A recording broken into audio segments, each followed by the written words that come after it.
ಬಂಧುಗಳೇ ನಮಸ್ಕಾರ, ಹೇಗಿದ್ದೀರಿ ಎಲ್ಲರೂ? ಬಂಧುಗಳೇ, ಒಂದಷ್ಟು ಮಂದಿ ಸಾವಿಗೆ ಸಂಬಂಧಪಟ್ಟ ಹಾಗೆ ಸದಾಕಾಲ ಚರ್ಚೆ ಆಗ್ತಿರುತ್ತೆ.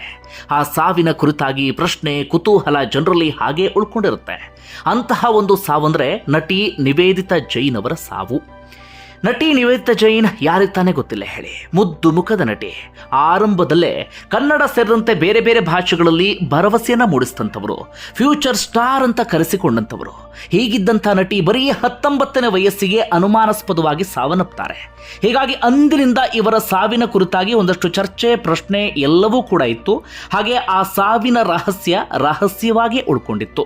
ಅಂತಿಮವಾಗಿ ಆ ಸಾವಿನ ರಹಸ್ಯ ಬಯಲಾಗಿದೆ. ಅದಕ್ಕೆ ಕಾರಣ 101 ನೆನಪು ಎನ್ನುವಂತ ಸರಣಿ ಕಾರ್ಯಕ್ರಮ ನಡೆಸಿಕೊಡುವಂತ ರಘುರಾಮ್ ಅವರು ನಿವೇದಿತಾ ಜೈನ್ ಅವರ ತಾಯಿ ಪ್ರಿಯಾ ಜೈನ್ ಅವರನ್ನ ಹುಡುಕಿದ್ದಾರೆ, ಹಾಗೆ ಅವರನ್ನ ಮಾತಾಡಿಸಿದ್ದಾರೆ. ಪ್ರಿಯಾ ಜೈನ್ ಅವರು ತಮ್ಮ ಮಗಳ ಸಾವಿಗೆ ಸಂಬಂಧಪಟ್ಟ ಹಾಗೆ ಮುಕ್ತವಾಗಿ ಒಂದಷ್ಟು ವಿಚಾರವನ್ನ ಹಂಚಿಕೊಂಡಿದ್ದಾರೆ. ಹಾಗಾದ್ರೆ ಏನೇನು ಮಾತಾಡಿದ್ದಾರೆ ಅಂತ ಒಂದಷ್ಟು ಸಂಗತಿಯನ್ನ ಈ ವಿಡಿಯೋದಲ್ಲಿ ಗಮನಿಸ್ತಾ ಹೋಗೋಣ.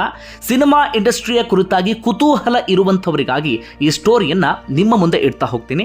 ಆ ಸಾವಿನ ರಹಸ್ಯಕ್ಕೂ ಮುನ್ನ ನಿವೇದಿತಾ ಜೈನ್ ಬಗ್ಗೆ ಒಂದಷ್ಟು ವಿಚಾರವನ್ನ ಗಮನಿಸೋಣ. ಬಂಧುಗಳೇ, ಬರೀ 16ನೇ ವಯಸ್ಸಿಗೆ ಮಿಸ್ ಬೆಂಗಳೂರು ಎನ್ನುವಂತ ಪಟ್ಟವನ್ನ ಗಿಟ್ಟಿಸಿಕೊಂಡಿದ್ರು. ಆಗಲೇ ಪೇಪರ್ಗಳಲ್ಲಿ ಇವರ ಫೋಟೋಸ್ ಕೂಡ ಬಂದಿರುತ್ತೆ. ಹೀಗಾಗಿ ಡಾಕ್ಟರ್ ರಾಜ್ಕುಮಾರ್ ಅವರ ಕುಟುಂಬದ ಕಡೆಯಿಂದ ಇವರಿಗೊಂದು ಸಿನಿಮಾ ಆಫರ್ ಬರುತ್ತೆ. ಆಗ ಇವರ ವಯಸ್ಸು ತುಂಬಾ ಚಿಕ್ಕದು, ಬರೀ 16ರ ವಯಸ್ಸಿನ ಆಸುಪಾಸು. ಶಿವರಂಜಿನಿ ಎನ್ನುವಂಥ ಸಿನಿಮಾ, ರಾಘವೇಂದ್ರ ರಾಜ್ಕುಮಾರ್ ಅವರು ನಾಯಕ ನಟನಾಗಿ ಅಭಿನಯಿಸಿದಂಥ ಸಿನಿಮಾ. ಆರಂಭದಲ್ಲಿ ಇವರ ಕುಟುಂಬ ಅದನ್ನು ಒಪ್ಕೊಳ್ಳೋದಿಲ್ಲ, ಆದರೆ ಡಾಕ್ಟರ್ ರಾಜ್ಕುಮಾರ್ ಅವರ ಕುಟುಂಬದಿಂದ ಬಂದಂಥ ಆಫರ್ ಎನ್ನುವ ಕಾರಣಕ್ಕಾಗಿ ಒಪ್ಕೊಳ್ತಾರೆ. ಚಿಕ್ಕ ವಯಸ್ಸಿನಲ್ಲಿಯೇ ನಟಿ ನಿವೇದಿತಾ ಜೈನ್ ರಾಘವೇಂದ್ರ ರಾಜ್ಕುಮಾರ್ ಅವರ ಜೊತೆಗೆ ಅಭಿನಯಿಸ್ತಾರೆ. 1997ರಲ್ಲಿ ರಿಲೀಸ್ ಆದಂಥ ಸಿನಿಮಾ, ತಕ್ಕ ಮಟ್ಟಿಗೆ ಸದ್ದು ಮಾಡಿದಂಥ ಸಿನಿಮಾ. ಆದರೆ ನಿವೇದಿತಾ ಜೈನ್ ಮಾತ್ರ ಆ ಪಾತ್ರದ ಮೂಲಕ ಗಮನ ಸೆಳೆತಾರೆ. ಅದಾದ ಬಳಿಕ ಶಿವಸೈನ್ಯ, ಶಿವರಾಜ್ ಕುಮಾರ್ ಅವರ ಜೊತೆಗಿನ ಸಿನಿಮಾ. ಅದಾದ ನಂತರ Amrutha Varshini, super duper hit cinema, ಅದರಲ್ಲೂ ಒಂದು ಪಾತ್ರವನ್ನ ನಿರ್ವಹಿಸಿರ್ತಾರೆ. ಅದಾದ ನಂತರ ತಮಿಳಿನಲ್ಲಿ ಅರ್ಜುನ್ ಸರ್ಜಾ ಜೊತೆಗೆ ತಾಯಿನ್ ಮನಿಕೊಡಿ ಎನ್ನುವಂಥ ಸಿನಿಮಾ. ಅದಾದ ನಂತರ ಒಂದಷ್ಟು ಬೇರೆ ಬೇರೆ ಸಿನಿಮಾಗಳು ಕೂಡ ಬರುತ್ತೆ. ಸೂತ್ರಧಾರ ನಿವೇದಿತಾ ಜೈನ್ ಅವರ ಕೊನೆಯ ಸಿನಿಮಾ ಆಗುತ್ತೆ. ಸಿನಿಮಾ ಇಂಡಸ್ಟ್ರಿಯಲ್ಲಿ ಏಳು ಬೀಳು ಎಲ್ಲವನ್ನೂ ಕೂಡ ಕಂಡಂಥವರು, ನೋಡೋದಕ್ಕೆ ಬಹಳ ಮುದ್ದಾಗಿದ್ರು. ಜೊತೆಗೆ ಫ್ಯೂಚರ್ ಸ್ಟಾರ್ ಅಂತಲೂ ಕೂಡ ಕರೆಸಿಕೊಳ್ತಾ ಇದ್ರು. ಅಭಿನಯವೂ ಕೂಡ ಬಹಳ ಚೆನ್ನಾಗಿತ್ತು. ಆದರೆ ಸಿನಿಮಾ ಇಂಡಸ್ಟ್ರಿಯಲ್ಲಿ ಹೇಳಿಕೊಳ್ಳುವಂಥ ದೊಡ್ಡ ಮಟ್ಟಿಗಿನ ಯಶಸ್ಸು ನಿವೇದಿತಾ ಜೈನ್ ಅವರಿಗೆ ಸಿಗಲಿಲ್ಲ. ಆದರೆ ಮುಂದಿನ ದಿನಗಳಲ್ಲಿ ದೊಡ್ಡ ಮಟ್ಟಿಗಿನ ಯಶಸ್ಸು ಸಿಗುವಂಥ ಎಲ್ಲ ಸಾಧ್ಯತೆಗಳು ಕೂಡ ಇತ್ತು. ಕಾರಣ ಆಗ ಅವರ ವಯಸ್ಸು ಬರೀ 19ರ ಆಸುಪಾಸಷ್ಟೇ. ಅಷ್ಟರ ಒಳಗಾಗಿ ಸಿನಿಮಾ ಇಂಡಸ್ಟ್ರಿಯಲ್ಲಿ ತಕ್ಕ ಮಟ್ಟಿಗಿನ ಛಾಪು ಮೂಡಿಸಿದ್ರು. ಅಭಿನಯಿಸಿದಂಥ ಸಿನಿಮಾಗಳು ಸೂಪರ್ ಡೂಪರ್ ಹಿಟ್ ಆಗದೇ ಇದ್ದರೂ ಕೂಡ ನಿವೇದಿತಾ ಜೈನ್ ವೈಯಕ್ತಿಕವಾಗಿ ಸಿನಿಮಾ ಇಂಡಸ್ಟ್ರಿಯಲ್ಲಿ ಛಾಪು ಮೂಡಿಸಿದ್ರು. ಇದರ ನಡುವೆ ಮಾಡ್ಲಿಂಗ್ ಕಡೆಗೂ ಕೂಡ ನಿವೇದಿತಾ ಜೈನ್ ಗಮನವನ್ನು ಕೊಡ್ತಿರ್ತಾರೆ. ಆ ಮಾಡ್ಲಿಂಗ್ ಪ್ರಾಕ್ಟೀಸೇ ನಿವೇದಿತಾ ಜೈನ್ ಅವರ ಪ್ರಾಣಕ್ಕೆ ಕುತ್ತು ತರುತ್ತೆ. ಏನಾಯಿತು ಆ ದಿನ, ಅದನ್ನು ಇದೀಗ ಗಮನಿಸ್ತಾ ಹೋಗೋಣ. ಯಾಕಂದರೆ ನಿವೇದಿತಾ ಜೈನ್ ಅವರ ತಾಯಿ ಪ್ರಿಯಾ ಜೈನ್ ಅವತ್ತಿನ ದಿನ ಏನಾಯಿತು ಅನ್ನೋದನ್ನ ಹೇಳ್ಕೊಂಡಿದ್ದಾರೆ. ಯಾಕೆ ನಿವೇದಿತಾ ಜೈನ್ ಅವರ ಸಾವಿಗೆ ಸಂಬಂಧಪಟ್ಟ ಹಾಗೆ ಈಗಲೂ ಕೂಡ ಚರ್ಚೆ ಆಗ್ತಿರುತ್ತೆ ಅಂದರೆ, ಅವರ ಸಾವಿನ ಕುರಿತಾಗಿ ಬೇರೆ ಬೇರೆ ಒಂದಷ್ಟು ಸುದ್ದಿ ಸ್ಪ್ರೆಡ್ ಆಗಿಬಿಟ್ಟಿತ್ತು. ಅದರಲ್ಲಿ ಎಷ್ಟು ಸತ್ಯ ಎಷ್ಟು ಸುಳ್ಳು ಈಗಲೂ ಕೂಡ ಗೊತ್ತಿಲ್ಲ. ಯಾಕಂದರೆ ಆಗ ಮೀಡಿಯಾ ಈ ಪರಿಯಾಗಿ ಸ್ಟ್ರಾಂಗ್ ಆಗಿ ಇರಲಿಲ್ಲ, ಅಥವಾ ಸೋಷಿಯಲ್ ಮೀಡಿಯಾ ಈ ಪರಿಯಾಗಿ ಸ್ಟ್ರಾಂಗ್ ಆಗಿ ಇರಲಿಲ್ಲ. ಹೀಗಾಗಿ ಒಂದಷ್ಟು ವಿಚಾರಗಳು ಗುಟ್ಟಾಗಿ ಉಳ್ಕೊಂಡು ಹೋಗಿಬಿಡ್ತಾ ಇದ್ವು. ಆದರೆ ಈಗಲಾದರೆ ಎಲ್ಲ ವಿಚಾರ ಕೂಡ ಆರಾಮಾಗಿ ಬಟಾಬಯಲಾಗುತ್ತೆ. ಆದರೆ ಆಗ ಹಾಗಾಗ್ತಿರ್ಲಿಲ್ಲ. ಹೀಗಾಗಿ ಆಗ ಸ್ಪ್ರೆಡ್ ಆದಂಥ ಸುದ್ದಿ ಏನಪ್ಪ ಅಂದರೆ, ಇದರ ಹಿಂದೆ ಯಾರ್ದೋ ಸಿನಿಮಾ ರಂಗದವರ ಕೈವಾಡ ಇದೆ, ದೊಡ್ಡ ನಟನ ಕೈವಾಡ ಇದೆ, ರಾಜಕೀಯ ಸಂಚಿದೆ, ಯಾರೋ ಪ್ರಭಾವಿ ರಾಜಕಾರಣಿ ಇದರ ಹಿಂದಿದ್ದಾರೆ, ಆತ್ಮಹತ್ಯೆ ಮಾಡ್ಕೊಂಡಿದ್ದಾರೆ, ಹಾಗೆ ಹೀಗೆ ಅಂತ ಒಂದಷ್ಟು ಸುದ್ದಿ ಸ್ಪ್ರೆಡ್ ಆಯಿತು. ಅದರಲ್ಲಿ ಪ್ರಮುಖವಾಗಿ ಪ್ರಭಾವಿ ರಾಜಕಾರಣಿಯೊಬ್ಬರು ಹಿಂದೆ ಬಿದ್ದು ಕಿರಿಕಿರಿ ಮಾಡ್ತಿದ್ದಾರೆ, ಕಾಟ ಕೊಡ್ತಿದ್ದಾರೆ, ಈ ಕಾರಣಕ್ಕಾಗಿ ನಿವೇದಿತಾ ಜೈನ್ ತಮ್ಮ ಪ್ರಾಣವನ್ನು ತಾವೇ ಕಳ್ಕೊಂಡ್ರು ಅಂತ. ಯಾರೋ ಒಬ್ಬ ಖ್ಯಾತ ನಟ ಇವರು ಹಿಂದೆ ಬಿದ್ದಿದ್ದಾರೆ, ಸಮಸ್ಯೆ ಮಾಡ್ತಿದ್ದಾರೆ, ಈ ಕಾರಣಕ್ಕಾಗಿ ತಮ್ಮ ಪ್ರಾಣವನ್ನು ಕಳ್ಕೊಂಡ್ರು ಎನ್ನುವಂಥ ಚರ್ಚೆ. ಇನ್ನೊಂದು ಚರ್ಚೆ, ತೀರಾ ಆಧ್ಯಾತ್ಮದ ಕಡೆಗೆ ಒಲವು ತೋರಿದ್ರು, ಜೀವನದ ಬಗ್ಗೆ ಹೆಚ್ಚಿನ ಆಸಕ್ತಿ ಇಲ್ಲ, ಈ ಕಾರಣಕ್ಕಾಗಿ ಪ್ರಾಣವನ್ನು ಕಳ್ಕೊಂಡಿರಬಹುದು. ಇಂಥ ಒಂದಷ್ಟು ಚರ್ಚೆ ಎಲ್ಲವೂ ಕೂಡ ನಡೀತಾ ಇತ್ತು. ಅಂತಿಮವಾಗಿ ಇದೀಗ ಅವರ ತಾಯಿ ಏನು ಅಂತ ಹೇಳ್ಕೊಂಡು ಹೋಗಿದ್ದಾರೆ. ಬಂಧುಗಳೇ, ಅವತ್ತಿನ ದಿನ 1998 ಮೇ 17ನೇ ತಾರೀಕು ಭಾನುವಾರ ಅವರ ಮನೆಯ ಟೆರೇಸ್ ಮೇಲೆ 2nd ಫ್ಲೋರ್ನಲ್ಲಿ ನಿವೇದಿತಾ ಜೈನ್ ಪ್ರಾಕ್ಟೀಸ್ ಮಾಡ್ತಿರ್ತಾರೆ. ಯಾಕೆಂದರೆ ಮಿಸ್ ಇಂಡಿಯಾ ಬ್ಯೂಟಿ ಕಾಂಟೆಸ್ಟ್ಗೆ ಈ ಕ್ಯಾಟ್ ವಾಕ್ ಪ್ರಾಕ್ಟೀಸನ್ನು ಮಾಡ್ತಿರ್ತಾರೆ. ನಿವೇದಿತಾ ಜೈನ್ ಅವರ ಹೈಟು 5.8 ಅಡಿ ಇರುತ್ತೆ. ಹಾಗೆ ಹೈ ಹೀಲ್ಸನ್ನು ಅವರು ಧರಿಸಿರ್ತಾರೆ. ಇನ್ನು ಮನೆಯ ಪೆರಾಪೆಟ್ ವಾಲ್ ಇರುತ್ತಲ್ಲ, ಅದು ತುಂಬ ಚಿಕ್ಕದಾಗಿತ್ತಂತೆ.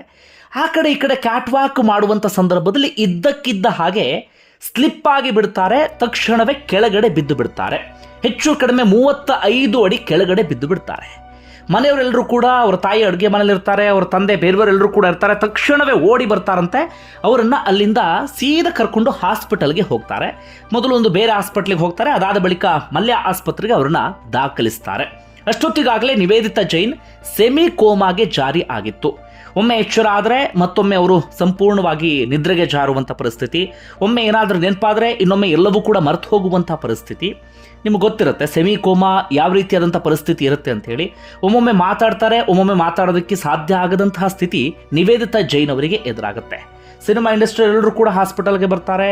ಕುಟುಂಬದವರು ಕೂಡ ಬಹಳ ಚೆನ್ನಾಗಿದ್ದಂಥ ಕಾರಣಕ್ಕಾಗಿ ಒಳ್ಳೆ ಟ್ರೀಟ್ಮೆಂಟ್ ಕೊಡಿಸುವಂಥ ವ್ಯವಸ್ಥೆಯನ್ನು ಕೂಡ ಮಾಡ್ತಾರೆ. ಹೀಗೆ ಚಿಕಿತ್ಸೆ ಮುಂದುವರಿತಾ ಹೋಗುತ್ತೆ. ಆರಂಭದಲ್ಲಿ ಸೆಮಿ ಕೋಮಾ, ಬರ್ತಾ ಬರ್ತಾ ಕೋಮಾಗೂ ಕೂಡ ಜಾರಿ ಬಿಡ್ತಾರೆ. ಹೆಚ್ಚು ಕಡಿಮೆ 23 ದಿನಗಳ ಕಾಲ ಅವರು ಹಾಸ್ಪಿಟಲ್ನಲ್ಲಿ ಇರ್ತಾರಂತೆ. ಹೀಗಿದ್ದಂಥ ಸಂದರ್ಭದಲ್ಲಿ ಏನಾಗುತ್ತೆ, ಈ ಸೆಮಿ ಕೋಮಾಗೆ ಜಾರಿದಂಥ ಸಂದರ್ಭದಲ್ಲಿ ನೀರು ಕೊಡಬಾರ್ದು ಪೇಷಂಟ್ಗೆ. ಆ ಟೈಮ್ನಲ್ಲಿ ಪೇಷಂಟ್ಗೆ ನೀರು ಕುಡಿಬೇಕು ಅಂತ ನೀರಿನ ದಾಹ ವಿಪರೀತ ಆಗ್ತಿರುತ್ತೆ. ಆದರೆ ಪೇಷಂಟ್ ಎಷ್ಟೇ ಕೇಳಿದ್ರು ಕೂಡ ಡಾಕ್ಟರ್ ನೀರನ್ನು ಅವಾಯ್ಡ್ ಮಾಡ್ತಾರೆ. ಯಾಕಂದರೆ ನೀರು ಕೊಟ್ಟುಬಿಟ್ರೆ ಬೇರೆ ರೀತಿಯಲ್ಲಿ ಸಮಸ್ಯೆ ಆಗುತ್ತೆ ಅಂತ. ಆದರೆ ಡಾಕ್ಟರ್ಗೆ ಅದು ಅರಿವಿದ್ದೂ ಕೂಡ ಆ ಡಾಕ್ಟರ್ ನಿವೇದಿತಾ ಜೈನ್ ಅವರಿಗೆ ನೀರು ಕೊಟ್ಟು ಬಿಡ್ತಾರಂತೆ.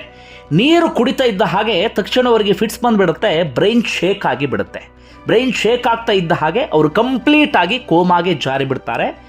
ಜೂನ್ 10, 1998 ಅವತ್ತಿನ ದಿನ ಪೂರ್ಣವಾಗಿ ಅವರ ಪ್ರಾಣ ಹೊರಟೋಗಿ ಬಿಡುತ್ತೆ. ಈ ರೀತಿಯಾಗಿ ನಿವೇದಿತಾ ಜೈನ್ ಸಾವನ್ನಪ್ಪಿದ್ರು ಅಂತ ಅವರ ತಾಯಿ ಸಾವಿನ ರಹಸ್ಯವನ್ನ ಬಯಲು ಮಾಡಿದ್ದಾರೆ. ಅಂದ್ರೆ ಅವ್ರು ಹೇಳ್ತಿದ್ದಾರೆ, ಇದರ ಹಿಂದೆ ಬೇರೆ ಯಾರದ್ದೋ ಕೈವಾಡ ಇಲ್ಲ, ಅಥವಾ ಇನ್ಯಾರೋ ಏನೋ ಮಾಡಿಲ್ಲ, ಆ ಕಾರಣಕ್ಕಾಗಿ ತಮ್ಮ ಪ್ರಾಣವನ್ನು ತಾವೇ ಕಳ್ಕೊಂಡಿದ್ದ ಅಲ್ವೇ ಅಲ್ಲ. ಅವರು ಸ್ಪಷ್ಟವಾಗಿ ಹೇಳ್ತಾ ಹೋಗ್ತಾರೆ, ಆ ವಾಲ್ ಚಿಕ್ಕದಿದ್ದ ಕಾರಣಕ್ಕಾಗಿ ಕ್ಯಾಟ್ ವಾಕ್ ಮಾಡ್ತಿದ್ದಂಥ ಸಂದರ್ಭದಲ್ಲಿ ಸ್ಲಿಪ್ ಆಗಿ ಕೆಳಗಡೆ ಬಿದ್ದು ಬಿಡ್ತಾರೆ. ಅದಾದ ಬಳಿಕ ತನಿಖೆಗೆ ಸಿಬಿಐಗೂ ಕೂಡ ಕೊಡಲಾಗುತ್ತೆ. ಸಿಬಿಐ ಅಧಿಕಾರಿಗಳು ಕೂಡ ಬಂದು ಅದನ್ನು ಟೆಸ್ಟ್ ಮಾಡ್ತಾರೆ, ಯಾವ ರೀತಿಯಾಗಿ ಆಗಿರಬಹುದು ಅಂತ. ಅವರು ಕೂಡ ಆಗ ಹೇಳ್ತಾರಂತೆ, ಇಲ್ಲ ಇದು ತಮ್ಮ ಪ್ರಾಣವನ್ನು ತಾವೇ ಕಳ್ಕೊಳ್ಳೋಕೆ ಸಾಧ್ಯ ಇಲ್ಲ, ಸ್ಲಿಪ್ ಆಗಿಯೇ ಕೆಳಗಡೆ ಬಿದ್ದಿದ್ದಾರೆ ಅನ್ನೋದನ್ನು ಅವರು ಕೂಡ ಸ್ಪಷ್ಟನೆಯನ್ನು ಕೊಡ್ತಾರಂತೆ. ಈ ರೀತಿಯಾಗಿ ನಿವೇದಿತಾ ಜೈನ್ ಸಾವನ್ನಪ್ಪಿದ್ದು, ಇದರಲ್ಲಿ ಬೇರೆ ಯಾವುದೇ ರಹಸ್ಯವೂ ಇಲ್ಲ ಅಂತ ಅವರ ತಾಯಿ ಸ್ಪಷ್ಟನೆಯನ್ನು ಕೊಟ್ಟಿದ್ದಾರೆ. ಆದರೆ ಯಾಕೆ ಬೇರೆ ಬೇರೆ ಒಂದಷ್ಟು ಸುದ್ದಿ ಸ್ಪ್ರೆಡ್ ಆಯಿತು ಅಂದರೆ, ಒಂದಷ್ಟು ಮಂದಿ ನಿವೇದಿತಾ ಜೈನ್ ಅವರನ್ನ ಟಾರ್ಗೆಟ್ ಮಾಡಿದ್ರು, ಉದ್ದೇಶಪೂರ್ವಕವಾಗಿ ಏನೇನೋ ಬರೆಯೋದಿಕ್ಕೆ ಶುರು ಮಾಡಿಕೊಂಡ್ರು, ಬೇರೆ ಬೇರೆ ಜೊತೆಗೆ ನಂಟನ್ನು ಕಲ್ಪಿಸೋಕೆ ಶುರು ಮಾಡಿಕೊಂಡ್ರು. ಅದರಲ್ಲೂ ಕೂಡ ಪ್ರಭಾವಿ ರಾಜಕಾರಣಿಯ ಜೊತೆಗೆ ನಂಟು ಕೊಟ್ಟು ಬರೆದಂಥ ವಿಚಾರ ಬಹಳ ದೊಡ್ಡ ಮಟ್ಟಿಗೆ ಸದ್ದು ಮಾಡ್ತು ಅಂತ ಅವರ ತಾಯಿ ಕಣ್ಣೀರು ಹಾಕಿದ್ದಾರೆ.